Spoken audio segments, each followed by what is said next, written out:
Assalamualaikum warahmatullahi wabarakatuh. Kembali lagi sama saya Sekar Anggun Tilaras dari Prodi BGSD NPM 1912034. Di sini saya akan menjelaskan tentang kelas 1 tematik, tema 8, subtema 4, pembelajaran 4 tentang peristiwa alam. Ini teman-teman ada yang tahu tentang peristiwa alam itu apa? Apa sih itu peristiwa alam? Peristiwa alam, peristiwa yang berasal dari alam itu sendiri. Bencana alam karena peristiwa alam adalah bencana yang terjadi secara alami, tidak pernah bisa menduga kapan akan datang. Jadi kita tidak akan pernah tahu bencana apapun yang akan datang, yang akan menimpa kita, ya teman-teman. Jadi kita harus waspada juga.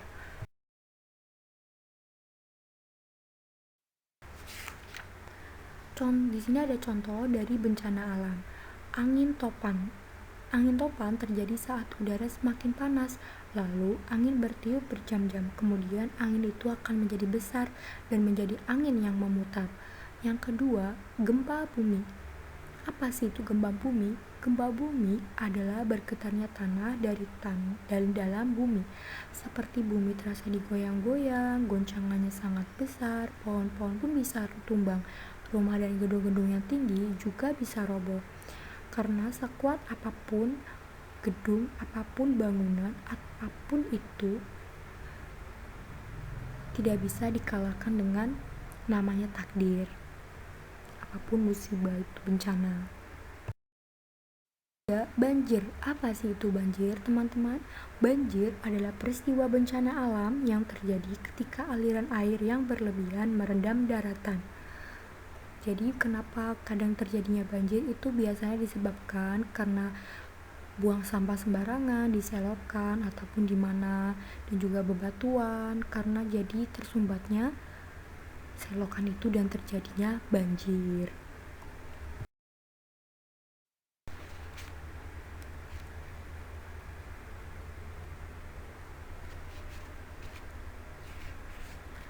Mari kita beraktivitas di air. Apabila terjadi banjir, air akan mengenangi jalanan. Kaki sulit melangkah karena terasa berat. Ayo kita latihan berjalan di dalam air seperti gambar berikut. Dan tetap siaga apabila bencana datang ya teman-teman. Di sini di gambar tersebut ada teman-teman yang sedang berlatih jalan di dalam air.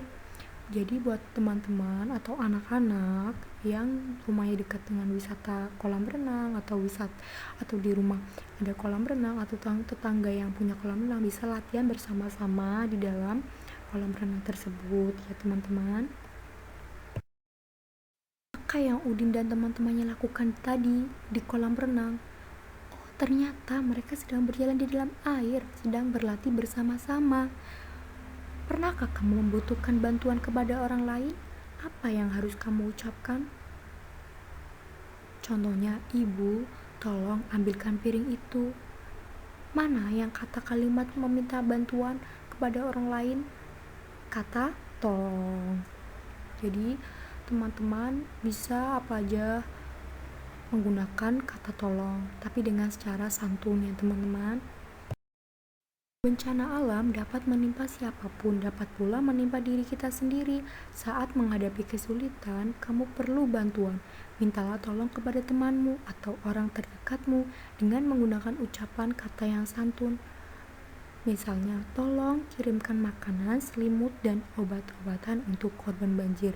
Di situ sudah sangat jelas kata kalimat tolong itu ada di bagian pertama. Sekian dari saya. Bila ada tutur kata yang kurang berkenan, mohon maaf sebesar-besarnya. Wassalamualaikum warahmatullahi wabarakatuh.